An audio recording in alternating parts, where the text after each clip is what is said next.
तो हमें एक प्राचीन काल के भक्त शिरोमणि प्रथम महिला महंत भारत की, उनका नाम था सहजोबाई। क्या नाम था? सहजोबाई। बहुत ध्यान से सुनिएगा। सहजोबाई, उनका एक पद है, पद के शब्द सुनिएगा।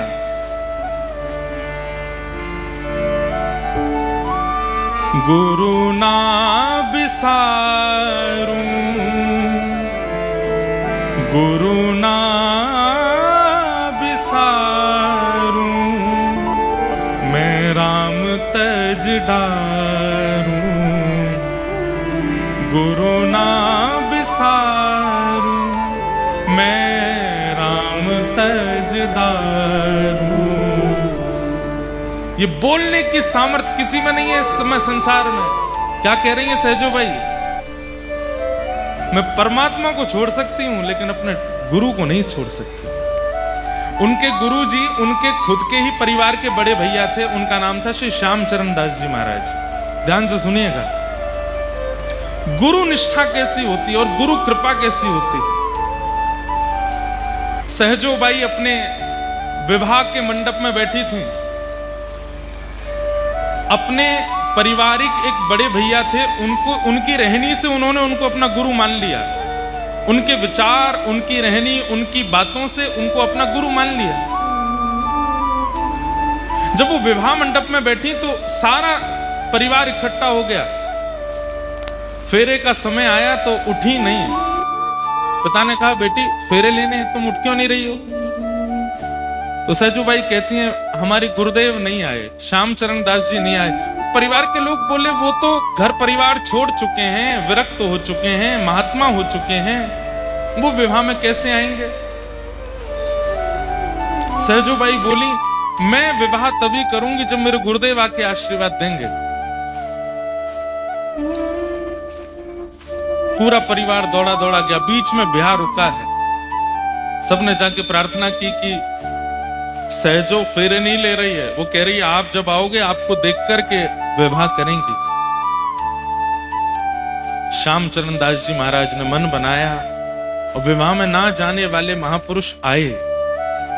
जैसे सहजोबाई को देखा, पता नहीं उनके चित्त में क्या भावना आई और सिर पर हाथ रख के तुरंत आज्ञा कर दी, सहजो गुरुदेव आपकी आज्ञा हो तो मैं फेरे ले लूं, मैं विवाह कर लूं। गुरुदेव ने आज्ञा कर दी कि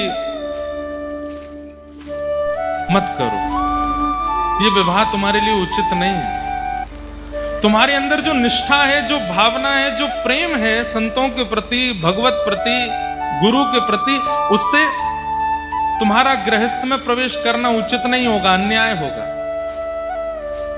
मत करो। परिवार के लोग चकित रह गए, ये कैसे हमारे गुरुदेव ब्याह में आके ब्याह रुकवा दिया, उसके मुंह पे बोल रहे हैं कि तुम ब्याह मत करो।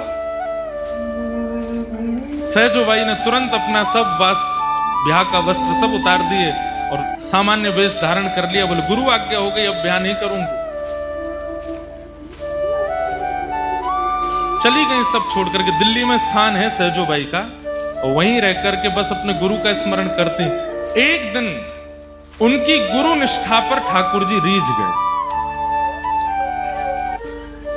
इतना प्रेम, इतनी निष्ठा गुरु के प्रति रखती हैं। गुरुदेव को प्रार्थना करके आई हैं कि हे गुरुदेव, आप मेरी कुटिया पर प्रसाद पाने आओ।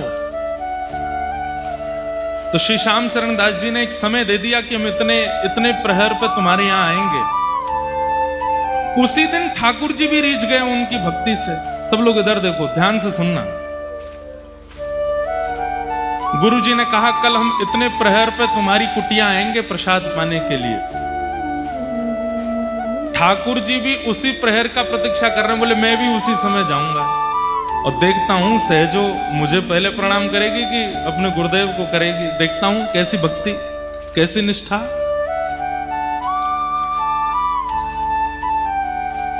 सहजोबाई अपने हाथ में पूजा का थाल लेकर के द्वार पर खड़ी हैं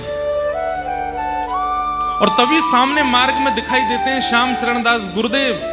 गुरुदेव को देखते ही नेत्रों से अश्रुपात होने लगे, रोम रोम कंपित होने लगा। मेरे सदगुरुदेव भगवान पधार रहे हैं। लेकिन तभी क्या देखती हैं कि गुरुदेव के ठीक बगल में मोर मुकुट धारण किए, पीतांबरी पहने हुए, अपने हाथ में अधर पर वंशी धारण किए हुए, ललित गति विलास बल गुहास प्रणय निरीक्षण कल्पितो रुमान, ललित गति से चलते हुए त्रिभंग ललित श्याम सुंदर भी चलते आ रहे हैं।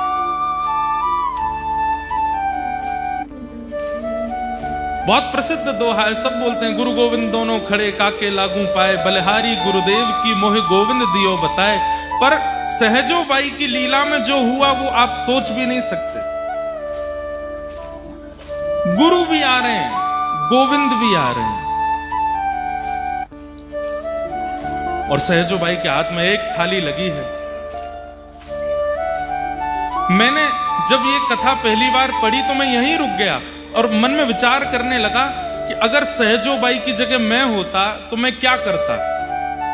अगर मेरे गुरु आ रहे होते और मेरे सामने मेरे ठाकुर भी आ रहे होते तो मैं क्या करता, या आप क्या करते। तो मैंने अपने आप से पूछा कि अगर सहजो बाई की जगह मैं होता, द्वार पे गुरु गोविंद दोनों आ जाते तो मैं क्या करता। तो मेरे मन में जो उत्तर आया आप सब उससे सहमत हो गए। उत्तर ये था कि मैं गुरुदेव से कहता, हे गुरुदेव, आज कुटिया पर ठाकुर जी आए हैं, मैं अकेला प्रणाम नहीं करूंगा, आप मेरे साथ आ जाओ, दोनों एक साथ ठाकुर जी को वंदन करेंगे। या थाल आप ले लीजिए, मैं देख के दर्शन करूंगा, आप प्रणाम करो, आप वंदन करो, आप आरती उतारो। हमारी बात पे तो आपने ताली बजा दी, लेकिन सहजो बाई की सुनो। सहजो बाई ने क्या किया। हम होते तो क्या करते, गुरुदेव को पहले बुलाते और गुरुदेव आप भी साथ आ जाइए, ठाकुर जी का एक साथ पूजन करेंगे। लेकिन सहजो बाई ने जब देखा कि ठाकुर भी आ रहे हैं और गोविंद भी आ रहे हैं तो बस कुछ कदम दूर रह गए। इतने में सहजो बाई थाल रख के दौड़ करके गई। पहली बार ठाकुर जी को देखा है और ठाकुर जी का हाथ पकड़ के खींच के अपने पास लाई और थाल हाथ में पकड़ा के बोली, आपसे मिलाने वाले गुरुदेव आ रहे हैं, पूजा कीजिए इनकी, स्वागत कीजिए इनका, मेरे गुरुदेव आ रहे हैं। ठाकुर जी सहजो बाई की ओर देखने लगे, बोले, सहजो, मैं ईश्वर हूं, मैं परमात्मा हूं, मेरी कृपा से तुझे जन्म मिला, मेरी कृपा से तुझे दृष्टि मिली, मेरी कृपा से तुझे हाथ मिले, मेरी कृपा से पैर मिला, मेरी कृपा से वाणी मिली, मेरी कृपा से तेरा अस्तित्व है। और मैं तेरे द्वार पर आया तो तब भी तेरे प्रकार ही जन्म लेने वाले, एक सामान्य मां के गर्भ से जन्म लेने वाली गुरु की पूजा मुझसे करा रही है।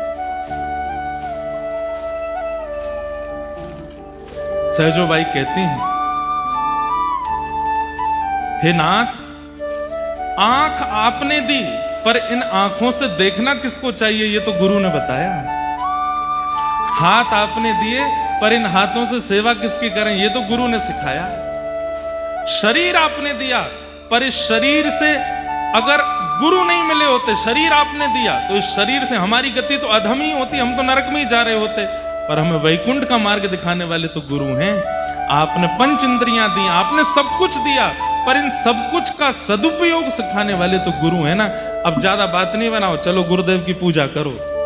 ठाकुर जी के नेत्र सजल हो गए और पहली बार इतिहास में ऐसा हुआ, शिष्य बगल में खड़ा है, गुरुदेव सामने खड़े और ठाकुर जी दोनों की आरती उतार रहे हैं। सहजो बाई, ऐसी सहजो बाई हमारे धराधाम पे हुई, जिनकी गुरु के प्रति ऐसी निष्ठा कि मैं गुरु ना बिसारूं पर राम तज डारूं। और ये सहजो बाई अकेली नहीं है, ऐसी जितनों को भी भगवत साक्षात्कार हुआ है 90% वो हैं जिन पर गुरु कृपा हुई, 10% वो हैं जो पूर्व जन्म में या किसी जन्म में गुरु कृपा प्राप्त कर चुके हैं। उस हिसाब से 100% बिना गुरु कृपा के भगवत साक्षात्कार संसार की वास्तविकता का अनुभव ही नहीं हो पाता। एक नगर के एक राजा थे, उनकी बेटी का नाम था वैराग्यवती। उनका नाम वैराग्यवती इसलिए पड़ा कि जब से उन्होंने बोलना सीखा तब से वैराग्य की बातें ही कही, इसलिए उनका नाम वैराग्यवती पड़ गया। सब लोग इधर देखिए, सावधानी से सुनिए सब लोग। यहाँ जितने भैया खड़े हैं मंच के आसपास, हाँ माता जी को करके फिर विराज जाओ सब। वैराग्यवती नाम की एक राजकुमारी थी, राजकन्या थी, लेकिन पता नहीं कैसे कौन से जन्म का उनका पुण्य था कि जन्म से जब से बोलना प्रारंभ किया वैराग्य की ही बातें मुख से निकलती थी। दुनिया के लोग सुंदर पुष्पों को देख के कहते कितना सुंदर है, कितना सुंदर है, कितनी इसकी सुगंधी देखो, इसका रंग देखो, इस पुष्प की कोमलता देखो। वैराग्यवती कहती सर्दियों को आने दो, पतझड़ का मौसम आएगा, सारी सुंदरता निकल जाएगी इसकी। घर के बड़े लोग कहते तू कैसी बात करती है, तेरे पास और कोई बातें ही नहीं होती। अब घर में रिश्तेदार के रूप में नव विवाहित जोड़ा आते, वो आकर के प्रणाम करते, बोले आप हमें आशीर्वाद दो, हम दोनों की जोड़ी सदा बनी रहे। वैराग्यवती आ जाती, वहां पर भी वैराग्य की बातें करने लगती। मन पंछी उड़ जाई हैं जादिन, तादिन तेरे तनु तर वर के, सबई पात झड़ जाई हैं, स्वार लाग करें सब पीती, सुर नर मुनि जन की यह रीति। सब स्वार्थ के संबंधी हैं, ये संबंध कोई विशेष नहीं है, तुम दोनों विवाह करके आए हो। हर जगह वैराग्य की बात करती थी, इसलिए उसका नाम वैराग्यवती। एक समय आने पर तो राजा ने छोटी सी कुटिया बना करके महल के बाहर उनका निवास बना दिया, बोले तुम यहीं रहो। और पूरे दिन क्या करती, केवल ठाकुर जी का स्मरण।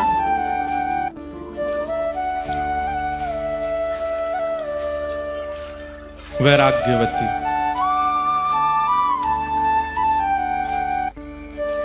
ठाकुर जी का स्मरण करती और कोई उसके पास चर्चा नहीं होती। एक दिन अपनी कुटिया में बैठी थी, नाम की कुटिया थी क्योंकि राजा की पुत्री है तो सब प्रकारेण सारे सुख थे उसके पास। पिता ने सारी व्यवस्था कर रखी थी, सोने चांदी के बर्तन दे रखे हैं, सब कुछ दे रखा है, सब कुछ व्यवस्थित था उनके पास। तो एक बार एक चोर आया, ध्यान से सुनिएगा, और उस चोर को पता चला कि राजा के यहां पहुंचना तो बहुत मुश्किल है, महल में रहते हैं, बहुत लोग पहरेदारी में रहते हैं, पर ये राजा की पुत्री है वैराग्यवती, ये बाहर रहती है। और हमने सुना है इसके पास भी इतना धन तो है इसकी कुटिया में कि अगर चोरी कर लिया जाए तो हमारा कम से कम 1-1.5 साल का तो पोषण हो ही जाएगा। तो वो चोर जैसे ही वैराग्यवती की कुटिया में प्रवेश करने लगा तो वैराग्यवती उस समय ठाकुर जी की पूजा करके कुछ प्रार्थना कर रही थी, तो उसने सुना ये बोल क्या रही है। तो वैराग्यवती बोल रही थी, ठाकुर जी मुझे संसार से वैराग्य हो गया, माता पिता परिवार सबने मुझे दूर कर दिया, आपकी बड़ी कृपा, आपकी कृपा से सब मुझसे दूर हो गए, बस अब मुझे एक की चाह है, आप मत मिलिए मुझे, पर मेरे जीवन में एक सदगुरु भेज दीजिए, जिन गुरु की कृपा से मैं आपको प्राप्त कर सकूं, ऐसे गुरु मेरे जीवन में भेज दीजिए, गुरु कृपा मुझ पर करवा दीजिए। और ठाकुर जी से बस प्रार्थना करती रहती, मुझे गुरु कब मिलेंगे, मेरे सदगुरु कहाँ होंगे, मेरे गुरु कब कृपा करने के लिए मेरे ऊपर आएंगे। तभी वो चोर पहुंच गया और चोर ने सुन लिया। चोर ने मन में विचार किया, ये गुरु खोज रही है, भेष ही तो बदलना है, मैं बन के चला जाता हूं। धोती पहन करके, सिर पर बढ़िया त्रिपुंड लगा करके और हाथ गले में कुछ मालाएं डाल करके, झोला टांग करके तुरंत द्वार पर आ गए। और द्वार पर आकर के उस वैराग्यवती से कहने लगे, जल मिलेगा, हम बड़े प्यासे हैं, सीताराम जल मिलेगा। वैराग्यवती ने देखा,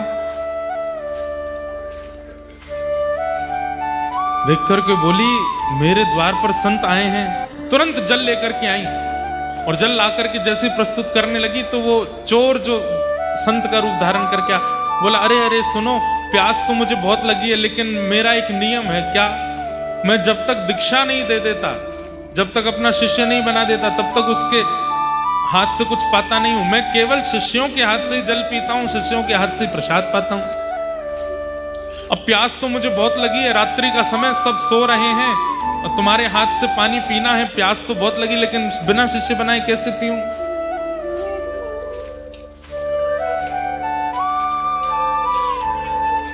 वैराग्यवती बोली, आप प्यासे रहेंगे ये मुझे स्वीकार नहीं, और मैं तो अभी ठाकुर जी से कह ही रही थी कि मुझे गुरु दे दीजिए, और उसी समय आपका आना हुआ है, तो निश्चित है कि आपको ठाकुर जी ने ही भेजा होगा मेरे गुरु रूप में आने के लिए।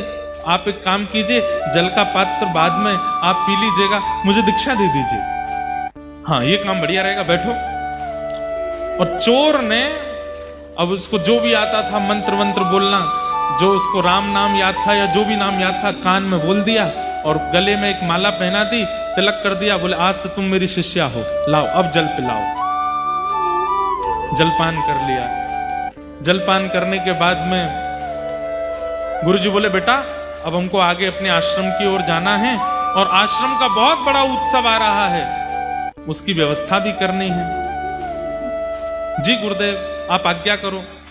बोले काम करो, तुम्हारे पास जितना भी द्रव्य है, जितना भी सब सामग्री है, सब लेके चलो और हमारे आश्रम में थोड़े सहायता करना। और हमारी गुरु दीक्षा का एक नियम और रह गया है, वो हम अभी करेंगे। क्या नियम है गुरुजी? बोले आप चलो। तो वैराग्यवती चल पड़ी, अपने घर का सारा सामान लेकर के, सारा धन धान्य लेकर के। अब तो गुरु मिल गए हैं, जो कहेंगे सब करूंगी। हम आपको ये बताना चाहते हैं कि गुरु के प्रति निष्ठा का फल ठाकुर जी कैसे प्रदान करते हैं। आजकल भी ऐसा सुनने में मिल जाता है, कई इंटरव्यूज में, कई जगह बड़े बड़े चैनलों पर भी लोग बोलते हैं, संत जन आदि, कथा वक्ता आदि आदि आदि ये तो सब बस लूट रहे हैं, इतना पैसा ले रहे हैं, इतना ये कर रहे हैं, यहां पैसा करते हैं। बहुत सावधानी से सुनो। अगर कोई इस मनस्थिति से कथा कर भी रहा है कि उसको धन कमाना है, कोई इस मनस्थिति से अगर शिष्य बना भी रहा है, तो भी शिष्य की दृष्टि कैसी होनी चाहिए ये सुनिए। उनको दंड नहीं मिलेगा ऐसा नहीं है। जो इस प्रकार लोगों का सिंचन करते हैं और केवल धन को प्रधानता देकर के सारी क्रियाएं करते हैं और रूप बनाते हैं वैष्णव का, ठाकुर जी कह रहे हैं वो बचने वाले नहीं है। उनको दंड यम नहीं देंगे, उनको दंड यमदूत नहीं देंगे, उनको दंड कोई और नहीं देगा, उनको मैं दंड देता हूं। और एक बात याद रखिएगा, क्लास टीचर डांट दे ठीक है, मॉनिटर डांट दे ठीक है, कोऑर्डिनेटर डांट दे ठीक है, प्रिंसिपल के पास अगर बात पहुंच गई तो फिर डांट कुछ ज्यादा ही सीधे रिस्ट्रिक्शन ही होता है फिर स्कूल में। ठाकुर जी प्रिंसिपल हैं, सबको दंड नहीं देते। सबको दंड देने के लिए भगवान ने यमराज जी बैठा रखे हैं। वैराग्यवती बचपन से ही वैराग्य आ चुका है सब चीजों से, ऐसी राजकन्या वैराग्यवती। कहां तक कहें, राजा ने भी अपने घर से बाहर एक कुटिया बना करके दे दी, वहां रहती है, क्योंकि घर में जो भी आता है सबको वैराग्य का ही ज्ञान देती है। आज गुरु की कामना कर रही थी तो एक चोर गुरु का रूप धारण करके आ गया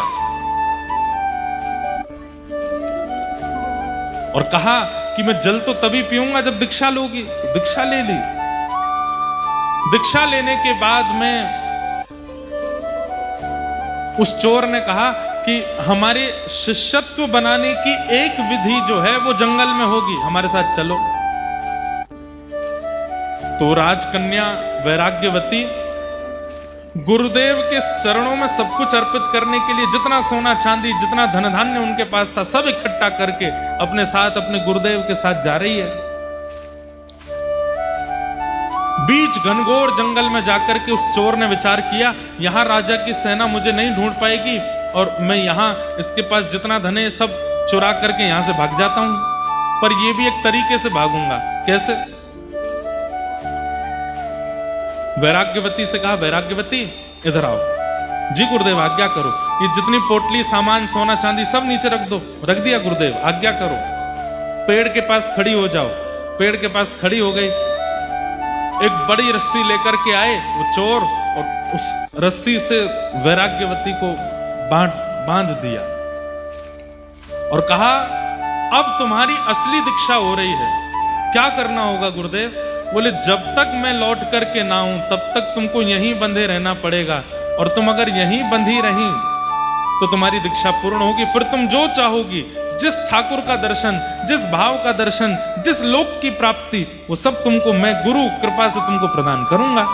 बस याद रहे, जब तक मैं आऊं ना यहीं बंधी रहना। वैराग्यवती बोली, गुरुदेव आप चिंता मत करो, मेरी निष्ठा है आपके चरणों में। बंध गई वहीं पर। चोर गुरु जो बने थे सारा धन धान्य लेकर के, सोना चांदी आदि सब चुरा करके वहां से और निकलते बने। अपनी पोशाक वोशाक सब उतार के फेंक दी। खूब नाचने लगे। बोले, अब तो आनंद आ गया, 1-2 साल की भरपाई हो गई, इतना सोना चांदी मिल गया, गुरु बनकर के किसी को ठग लिया, अब आनंद आएगा। और वैराग्यवती तो वहीं खड़ी है और बार बार उस चोर के चरणों का ही स्मरण कर रही है। कैसे युगल चरण है मेरे गुरुदेव के, कैसे सुंदर स्वरूप है मेरे गुरुदेव के। मेरे गुरुदेव कितने कृपालु हैं। यहां राज्य में हल्ला हो गया कि वैराग्यवती अपने भवन में नहीं है, और सारे उसके गहने और जितने भी सोने चांदी आदि थे वो सब भी वहां से कोई ले जा चुका है। राजा ने अपनी सेना लगा दी चारों दिशाओं में, मेरी पुत्री को ढूंढो, कहां है। ढूंढते ढूंढते 3 दिन लगे। 3 दिन बाद घनघोर जंगल में वैराग्यवती मिली। एक पेड़ से बंधी हुई खड़ी है, मुख पर प्रसन्नता है, अपने गुरुदेव का स्मरण कर रही है। तभी सैनिकों ने जाकर के वैराग्यवती को प्रणाम किया। प्रणाम राजकुमारी, पिताजी महाराज आपको ढूंढ रहे हैं, आप जल्दी चलिए। जैसे ही रस्सी खोलने लगे, खबरदार खोलना नहीं, मेरे गुरुदेव मुझे बांध करके, मेरी दीक्षा चल रही है, जब तक गुरुदेव लौट करके नहीं आएंगे तब तक मुझे यहीं रहना है। सैनिक अब उससे ज्यादा क्या कर सकते हैं, दौड़ करके राजा को जाके बताया, उस जंगल में वहां वैराग्यवती बंदी है, बोल रही है कि गुरुदेव बांध के गए हैं, वो जब तक नहीं खोलेंगे तब तक नहीं आऊंगी। राजा, राजमाता, पूरा परिवार गया। सबने जाकर के कहा, वैराग्यवती चलो यहां से आगे जाना है घर पर, और कब तक बंदी रहोगी, 3-4 दिन तो तुम्हें हो गए। पिताजी आप तो जानते हैं बचपन से ही मेरा स्वभाव वैराग्य का रहा है, कृपा करके जब तक मेरे गुरुदेव आके ना खोलें तब तक मेरे को स्पर्श मत कीजिएगा। मेरे गुरुदेव ही आकर के रस्सी खोलेंगे तभी मैं यहां से जाऊंगी। राजा बोले, तुम्हारे गुरु कौन है, क्या नाम है, कौन से संप्रदाय के हैं, किस शहर में रहते हैं, कहां उनका आश्रम है, कुछ तो बताओ। वैराग्यवती बोली, ये तो मुझे नहीं पता। वो तुम्हें नहीं पता तो फिर कैसे चलेगा काम? मैंने गुरुदेव से नहीं पूछा, गुरुदेव बताएंगे तो मैं उसकी जानकारी रखूंगी, मैं अपने आप कैसे पूछ सकती हूं?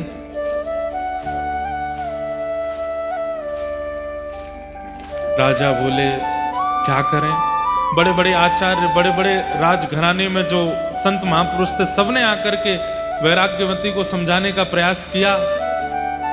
वैराग्यवती वो कोई गुरु नहीं है, वो ठग है, तुम्हारे सारे बर्तन लेकर के, सारे तुम्हारे आभूषण लेकर के भाग गया है, कोई गुरु रूप धारण करके आया, तुमको ऐसे ही परेशान करके चला गया है। वैराग्यवती बोली, कृपा करके मेरे गुरुदेव के बारे में ऐसा मत बोलिए, वो मेरे गुरु हैं, वो चाहे तो मेरा सर्वस्व ले लें, मुझे कोई चिंता नहीं है। बड़े बड़े संत, बड़े बड़े ऋषि आचार्य आए, लेकिन कोई भी वैराग्यवती को मुक्त नहीं कर पाया। अगर आपने मुझे मुक्त करने का प्रयास किया, मैं प्राण त्याग दूंगी अपने। सब चिंता में बैठे। तभी अनेक संतों ने नारद जी का स्मरण किया, वहीं बैठ करके यज्ञ किया, नारद जी का आवाहन करना चाहा कि हे नारद जी आप पधारो। हाथ में करताल लेकर के, वीणा लेकर के श्री नारद जी प्रकट हो गए और प्रकट होकर के बोले, कहिए क्या बात है? बोले कि हमारी पुत्री यहाँ पिछले करीब 10-12 दिनों से बंधी हुई है और कह रही है गुरु आके खोलेंगे तो ही मुक्त होंगी। नारद जी महाराज ने जाकर के कहा, पुत्री मैं नारद हूं, देवदत्ताम मिमाम वीणाम स्वरत ब्रह्म विभूषिताम मूर्छयित्वा हरिकथाम गायमानश्चराम्य हम। मैं देवदत्ता वीणा लेकर के जगह जगह ठाकुर जी का यश गाता हूं, मैं नारद हूं। मैं तुम्हें आज्ञा देता हूं, ये रस्सी खोल दो, माता पिता परेशान हो रहे हैं तुम्हारे।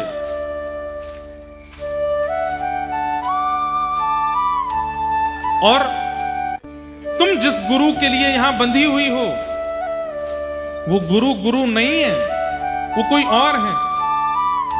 वो केवल तुम्हारा धन हरण करने के लिए आए थे। इतने में वेदमती वैराग्यमती बोलने लगी, मुझे विश्वास हो गया आप नारद नहीं हो। बोले कि तुम्हें मुझ पे संशय हो रहा है? बोले हाँ, क्योंकि मेरे गुरु की निंदा कर रहे हो मेरे सामने खड़े होके। नारद जी वो नहीं हो सकते जो गुरु निंदा करे, नारद तो वो होते हैं जो गुरु की महिमा बतावे। आप मेरे गुरु की निंदा कर रहे हो, आप नारद नहीं हो सकते।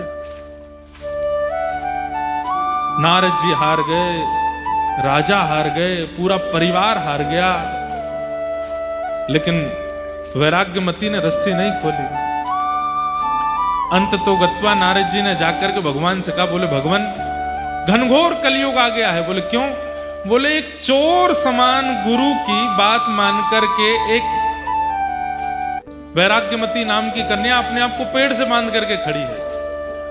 उसका गुरु कोई संप्रदाय से नहीं है, उसकी गुरु की प्रणाली कोई परंपरा से नहीं है।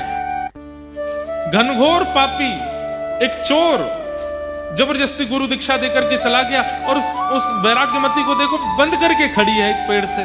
मेरे गुरु आके खोलेंगे तो ही खुलूंगी। ठाकुर जी बोले हम चलते हैं, हम जाकर के बोलेंगे तो खोलना पड़ेगा। शंख चक्र गदा पद्मधारी श्रीमन नारायण गरुड़ पर विराजमान होकर के आ गए। चारों लोकों से महाराज, चारों ओर से, तीनों लोकों से पुष्प वर्षण होने लगा।